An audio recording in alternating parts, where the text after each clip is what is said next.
After parts been cleaned in a sonic cleaner, now to lube and to install after this. Welcome to I Know a Guy Bicycles. Welcome to I Know a Guy Bicycles, hanging out with the guy. Hi, I'm Justin the guy. Obviously, I have a garage shop. Taking Scary how to use bikes one bike at a time. If you like these videos, please like and subscribe. Welcome to I Know a Guy Bicycles, hanging out with the guy. Hi, I'm Justin the guy. Working on this 5200, got it all detailed, ready to put some parts on it. So without further ado, let's dive in. Got the wheels done. Now I gotta start thinking about what I want to put all these little parts on there and tidbits. So before I do that, I do pre-lube and also scuff the brake pads and get them all ready to go. So when I work on these and get them all clean and ready, starting with the rear derailleur, I do put a drop of lube on the pivots because it's been sonic cleaned and there's really no grease left in here. So that gets it back to life there. I did replace the lower jockey pulley on this one because it was cracked, where this one right here. So got a new one on there. And also put a little bit of lube on here. Sometimes they're sealed, so you don't need to really necessarily put lube on there, but that gets the rear derailleur going. Also I like to do it on the bolt, also the barrel adjuster, so it makes it a little bit easier. So that's the rear derailleur. The front, I do the pivots. Can't move this around until I get it mounted, so. But that's pretty much what I do on that guy. On the brakes, I put a drop on the pivots, also on the barrel adjuster, and on the actual bolt mount as well to get that going. Then I like to take a little bit of the sandpaper. It has a glaze on here, so I like to scuff that off. So it gives a better braking surface, that kind of thing. Do the other one real quick.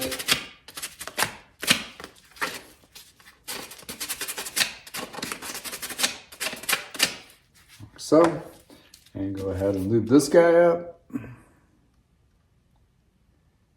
On the pivots as well as the bolt. And on the shifters, these have been maybe re-lubed,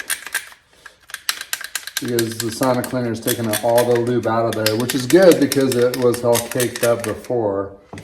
That's the front, here's the rear. I like to use, it's still a tri-flow, but I like the aerosol version because it kind of foams up and kind of seeps into all those little parts, like so. And the chain, I did measure it. It does measure to be less than 0.5, so that worked out really well. So the chain doesn't need to be replaced. Show that here real quick. Yeah, less than 0.5. And these guys, these are barrel adjusters that go on the frame. Same thing, a little bit of lube goes a long ways. Make sure it protects it, that kind of thing. So there we go. So what I like to put on first is the crank. So we'll just dive right into that. With the crankset, I like to put a little grease on this hollow tech spline bottom bracket there. Now that does is kind of makes it a little bit easier to put on, and you use the number 8mm. And these are teeth on the inside there, so you kind of have to line them up. Trick is this is vertical on the other side here, and what I'm looking for is it being vertical as well, so it matches up and slides in like so. I can kind of feel it engage, which is great. So that means I can really torque it down. Get it in there. And on the left side,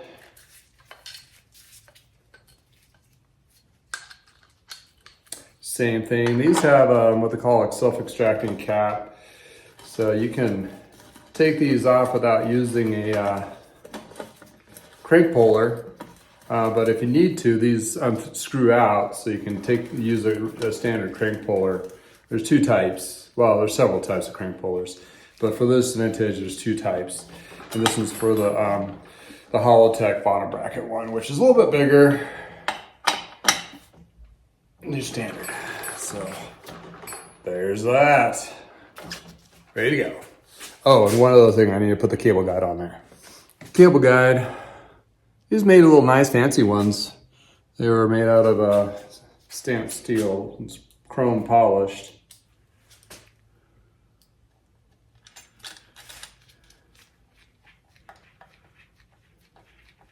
Just screws into the bottom. You don't want it too tight. This is threading into carbon, so just enough to hold its position. So after this, I throw on the front derailleur.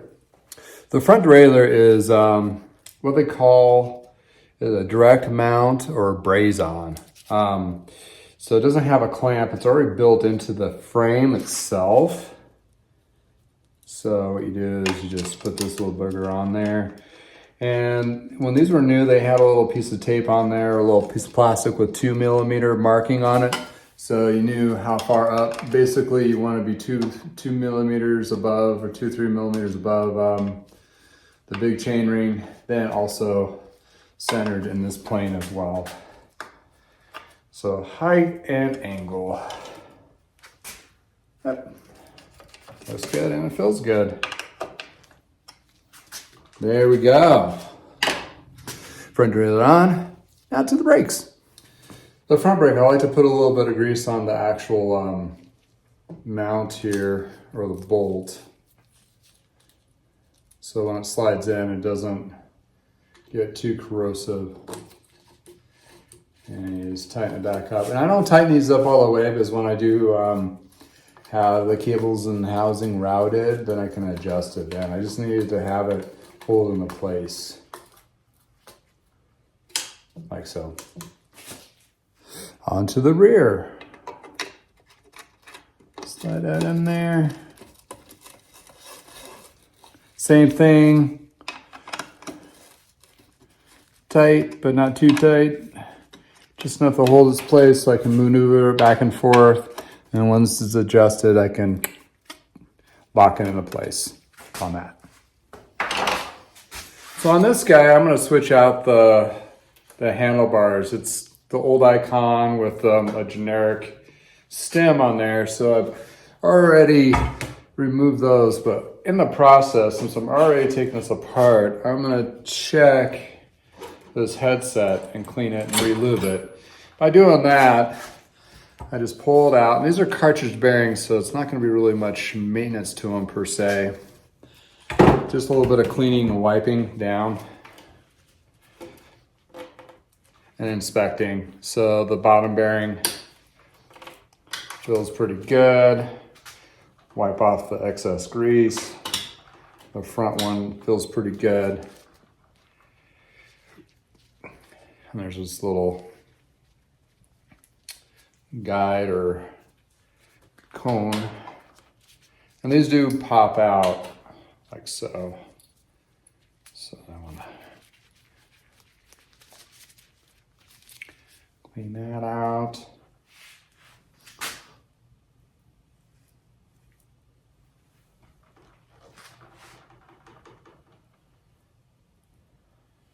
Put some grease on there. Put the bearing back. A little more grease.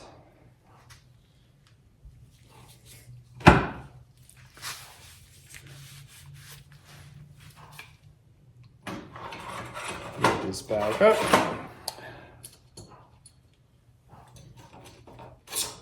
Crown. Cap.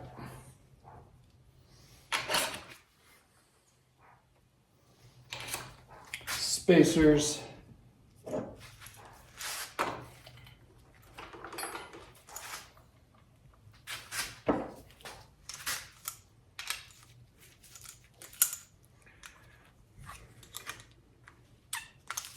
This one has a converter in it for a 1" to 1/8". Not gonna need that, but this one's an 1/8". So I put the stem on there. I want to make sure it's below, top bolt is below crown. So, there you go. In this case, it's just going to be a little bit of lip, so I'm just going to put the extra spacer on top. So I'm going to put my adjuster cap back on. I know both bolts are secure. Around that steer tube.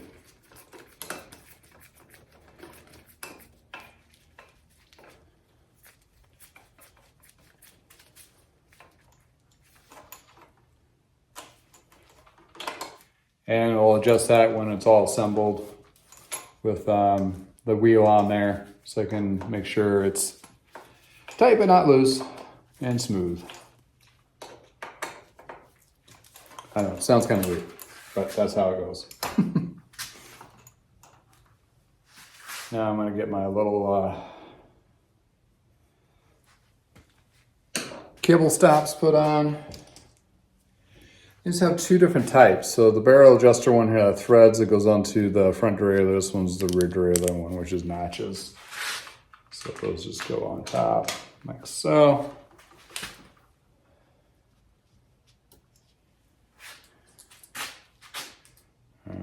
Okay. Thread right on there.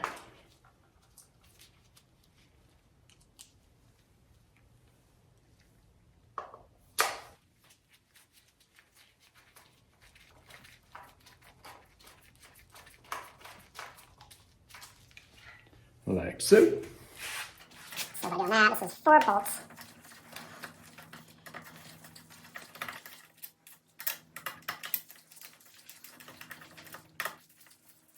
Like so.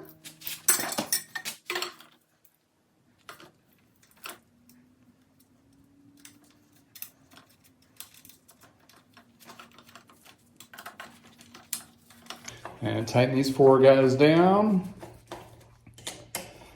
Angle bars is really a personal, well, kind of a fitting situation. I just kind of leave them more parallel to the ground, just for, you know, for aesthetics. It pictures a little bit better that way.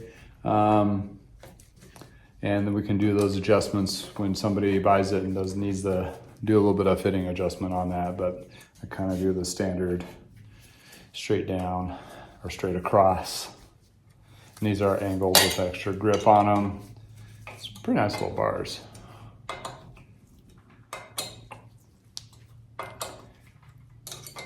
Now for the shifters. And these I did disassemble, so I have to put these the band clamp back on there. Line that up. This is the 5. Goes in here. Feel like catch a little bit, but whoop. These sometimes are like to be tricky. You can feel like you got it, but not. And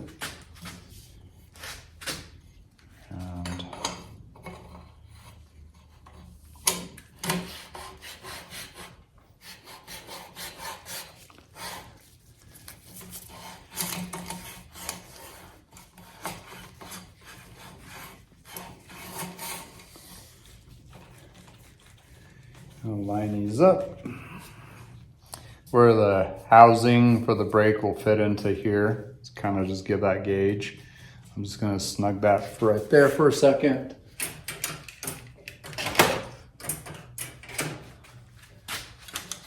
And measure this to about a 1/2 inch there.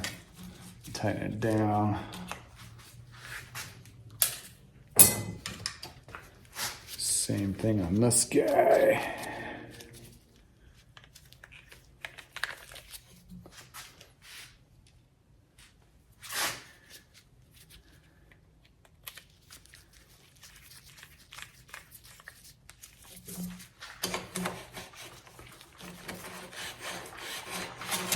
Follow that angle, we'll kind of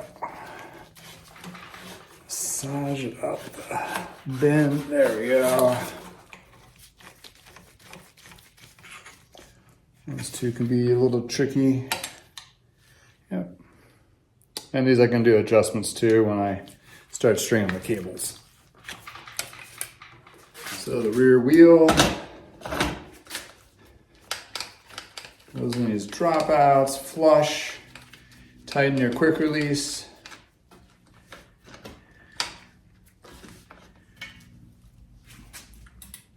Centered there.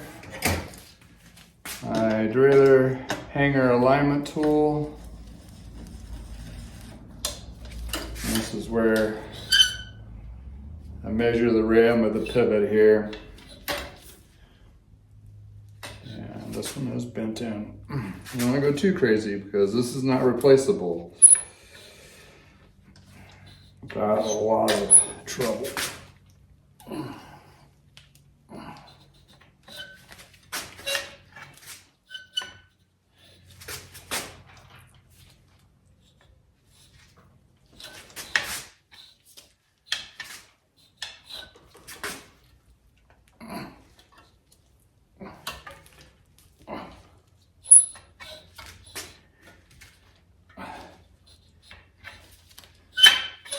There we go. And that's aligned, so that helps the derailleur to be perfectly vertical on there. Now for the rear derailleur, the B tension screw, you got to make sure it's over and above that part. And this derailleur should look vertical this way when it goes back and forth, like so. So for the chain, since we already knew the chain is not stretched, so I have it cleaned.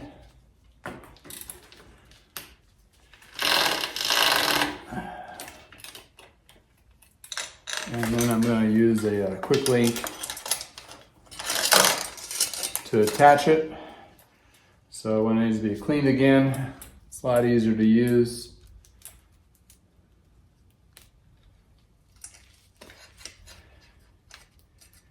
9-speed quick link goes in here, each side. Slides into place. And at this point, I like to lube the chain. So while I do all the other stuff, the lubricant is seeping into the pores of the chain that's been cleaned. I like to use the Rock and Road Pro Gold, but there's a lot of lubes out there. You can do a whole bunch of research on that. I just seem to find this to work really well, and it's easy to clean. Usually go about 6, usually it's 3 times to do the chain once, but I do about 6 when it's been stripped. Get that back in there, like so. Once the back is on, then I put on the front wheel.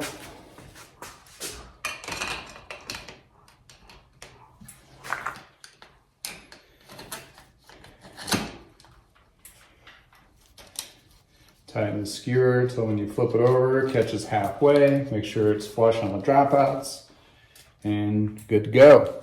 So that's pretty much it for lubing and installing the parts and getting them ready to go.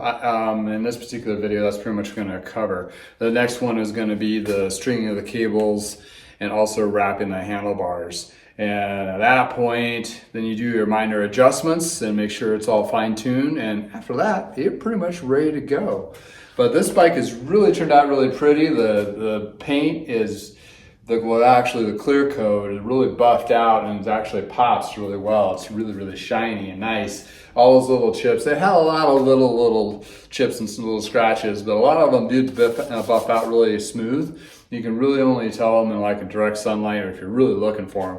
But other than that, the frame looks pretty immaculate. There is no questionable areas or cracks or damage to the carbon at all.